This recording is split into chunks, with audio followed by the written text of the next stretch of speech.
Sheikh Mujibur Rahman, the leader of East Pakistan, declared the region an independent republic, which he said will be called Bangladesh. 1971 সালের মার্চের শেষ দিকে স্বাধীনতার ঘোষণা জিয়াউর রহমানই দিয়েছেন। এ নিয়ে কোনো বিতর্ক নেই। বিতর্ক হলো শহীদ জিয়া নিজে নির্দেশ দিয়েছেন নাকি কারো পক্ষে দিয়েছেন।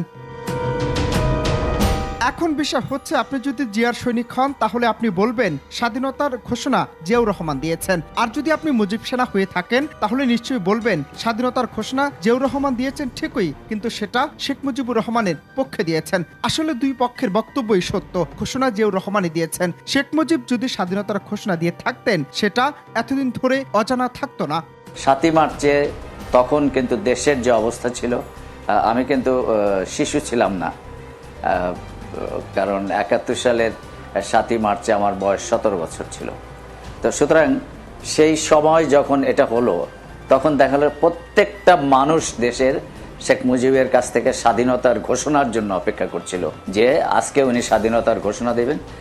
হ্যাঁ, এটা ঠিক যে তার আহ্বানের চেতনায় স্বাধীনতার জন্য মানুষ একেবারেই উন্মুখ হয়েছিলেন, এবং পতাকা উত্তোলন দিবস, স্বাধীনতার ইশতেহার পাঠ, এই সমস্ত ঘোষণার মধ্য দিয়ে জিনিসটা অনেকখানি ম্যাচিউর করে গিয়েছিল। তার মধ্যে কিন্তু তিনি এই ঘোষণা দিলেন যে এবার সংগ্রাম স্বাধীনতার সংগ্রাম, এবারের সংগ্রাম মুক্তির সংগ্রাম। কিন্তু দেখেন, এখানেই কিন্তু ঘটনাটা শেষ নয়। এই 7 তারিখ থেকে 23 তারিখ পর্যন্ত শেখ মুজিবুর রহমান সাহেব ইয়াহিয়া সরকারের সঙ্গে আলোচনা চালিয়ে গেছেন to be the prime minister of Pakistan. এবং এই আলোচনাটা, তাহলে যদি উনি এটা স্বাধীনতার ঘোষণাই দিয়ে থাকেন, তাহলে তো একটা সামরিক সরকারের তার সঙ্গে আলোচনা করবার কথা নয়।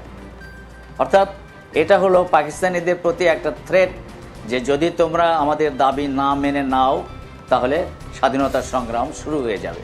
সুতরাং ওই দিনই স্বাধীনতা দিবস, এই কথাটা তো কোনো সাস্টেইন করে না।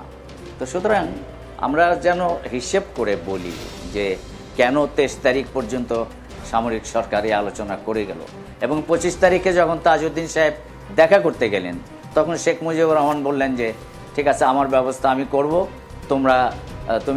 তুই যা, এবং 27 তারিখে হরতাল ডেকে দিয়েছি, নাকে তেল দিয়ে ঘুমা। তো তাহলে কি দাঁড়ালো কি? এই কথাগুলো তো সত্য, এবং এই কথাগুলো লিখিতভাবে আছে।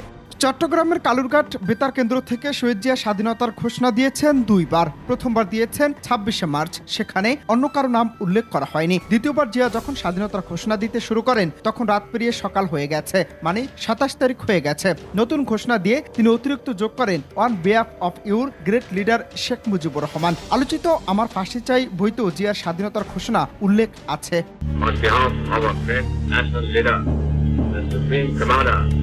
Of Bangladesh, Sheikh Mujibur Rahman, do hereby proclaim the independence of Bangladesh. Joy Bangla. কিন্তু রাজনৈতিক নেতৃত্বের পরিবর্তে কেন একজন মেজরকে স্বাধীনতার ঘোষণা দিতে হলো? কেন শেখ মুজিব স্বাধীনতার ঘোষণা দেননি? পাকিস্তানি বাহিনীর হাতে আটক হওয়ার আগে তার কি কোনো সুযোগ ছিল না? এই বিষয়টি নিয়ে জনমনে হাজার প্রশ্ন। প্রকৃত তথ্য হচ্ছে, পাকিস্তানি সেনাবাহিনীর হাতে শেখ মুজিব আটক হননি, বরং তিনি আত্মসমর্পণ করেছে, এমন কথাও বলছেন অনেকে। 25 মার্চ তারিখে এই ঐতিহাসিক পিলখানার উপর আক্রমণ চালায়, তারা আক্রমণ চালায় রাজারবাগ, আক্রমণ চালায় বিশ্ববিদ্যালয়, আক্রমণ চালায় আমার বাসভবনে। সেদিন আমি যখন পিলখানায় কন্ট্যাক্ট করার চেষ্টা করি, আমি দেখতে পাই যে পিলখানার উপর তারা আঘাত এনেছে, চরম আঘাত। আমি বাধ্য হয়ে এই বাংলাদেশ রাইফেলের চট্টগ্রামের বাহিনীর হেডকোয়ার্টারের সঙ্গে যোগাযোগ স্থাপন করার চেষ্টা করি। সেখানে আমার মেসেজ পাঠিয়ে দিই, তারা সেই মেসেজ বাংলার গ্রামে গ্রামে পৌঁছে দেয়। যখন পাক বাহিনী ঢাকা অপারেশন সার্চলাইট শুরু করেছিল, সে ভয়াল রাতে শেখ মুজিবকে নিয়ে পালিয়ে যাওয়ার ইচ্ছা ছিল তাজউদ্দিন আহমেদের। তাজউদ্দিন আহমেদের পরিকল্পনা ছিল শেখ মুজিব স্বাধীনতার ঘোষণা দেবেন, তারপর তারা আন্ডারগ্রাউন্ডে চলে যাবেন, সেখান থেকে মুক্তিযুদ্ধ পরিচালনা করবেন। কিন্তু শেখ মুজিব তাকে হতাশ করে স্বাধীনতার ঘোষণা তো দিলেনই না, বরং তখন তাজউদ্দিন আহমেদের কথাকে খুব একটা গুরুত্ব দেননি শেখ মুজিব। তাজউদ্দিন আহমেদের বরাত দিয়ে তার বড় মেয়ে শারমিন আহমেদ তাজউদ্দিন আহমেদ নেতা ও পিতা বইতে লিখেছেন, মুজিব ভাই, বাঙালি জাতির অবিসংবাদিত নেতা হলেন আপনি। আপনার নেতৃত্বের পরেই তারা সম্পূর্ণ ভরসা করে রয়েছে। মুজিব কাকু বললেন, তোমরা যা করবার করো, আমি কোথাও যাব না। শারমিন তার বইতে লিখেছেন, পূর্ব পরিকল্পনা অনুযায়ী আব্বু স্বাধীনতার ঘোষণা নিয়ে এসেছিলেন এবং টেপ রেকর্ডার নিয়ে এসেছিলেন, কিন্তু সেখানে ঘোষণা এবং স্বাধীনতার ঘোষণায় স্বাক্ষর দিতে মুজিব কাকু অস্বীকৃতি জানিয়েছেন। এ সময় শেখ মুজিব আরো বলেন, এটা আমার বিরুদ্ধে দলিল হয়ে থাকবে, এজন্য পাকিস্তানিরা আমাকে দেশদ্রোহীর জন্য বিচার করতে পারবে। শেখ মুজিবকে আত্মগোপন বা স্বাধীনতার ঘোষণায় রাজি করাতে না পেরে তাজউদ্দিন আহমেদ হতাশ হন এবং তিনি বাড়ি চলে যান। শারমিন আহমেদ লিখেন, সেদিন আব্বু বাসায় ফিরে খুব রাগান্বিত হয়ে আমাকে বললেন, মুজিব ভাই কিছুতেই বাসা থেকে যাবেন না, আমিও কোথাও যাব না, বাইরের পোশাক বদলাবো। ভগ্নচিত্তে স্থান হয়ে শুয়ে পড়লেন। পরে অবশ্য ইপিআর আক্রমণের কথা শুনে তাজউদ্দিন আহমেদ সিদ্ধান্ত পরিবর্তন করেন। তিনি ব্যারিস্টার আমিরুল ইসলাম সহ কয়েকজনকে নিয়ে বেরিয়ে পড়েন। আলোচিত আমার ফাঁসি চাই এবং তাজউদ্দিন আহমেদের মেয়ের লেখা নেতা ও পিতা বইয়ের সাথে সামিল রেখে মন্তব্য করতে দেখা যায় অনেককে।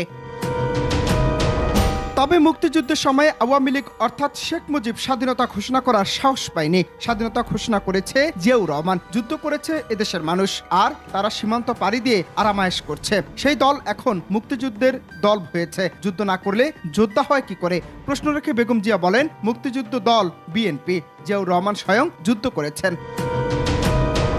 সবকিছুর হিসেব নিকেশ মিলিয়ে এবার সাধারণ মানুষের মনে প্রশ্ন জেগেছে এই স্বাধীনতা কিংবা স্বাধীনতার ঘোষণা নিয়ে। সামাজিক যোগাযোগ মাধ্যমে দেয়া রাজনৈতিক নেতা কিংবা তৎকালীন সময়ে ইতিহাসের সাক্ষী হওয়া ব্যক্তিদের বক্তব্যে কি বোঝা যাচ্ছে সেটি নিয়ে প্রশ্ন থেকে যায়। তাহলে কি স্বাধীনতার পক্ষে ছিলেন না শেখ মুজিব? সেটা নিয়েও নানান মহলে হাজার প্রশ্ন, কিন্তু সেই সাথে আবার মনে প্রশ্ন জাগে, 7ই মার্চের ভাষণেই তো স্বাধীনতার মহাজাগতিক ডাক দিয়েছিলেন শেখ মুজিব। তাহলে শেখ মুজিব স্বাধীনতার পক্ষে ছিলেন কিনা এমন প্রশ্ন মনে জাগা কি আদৌ যৌক্তিক? প্রশ্ন রাখা হলো সাধারণ মানুষের কাছে।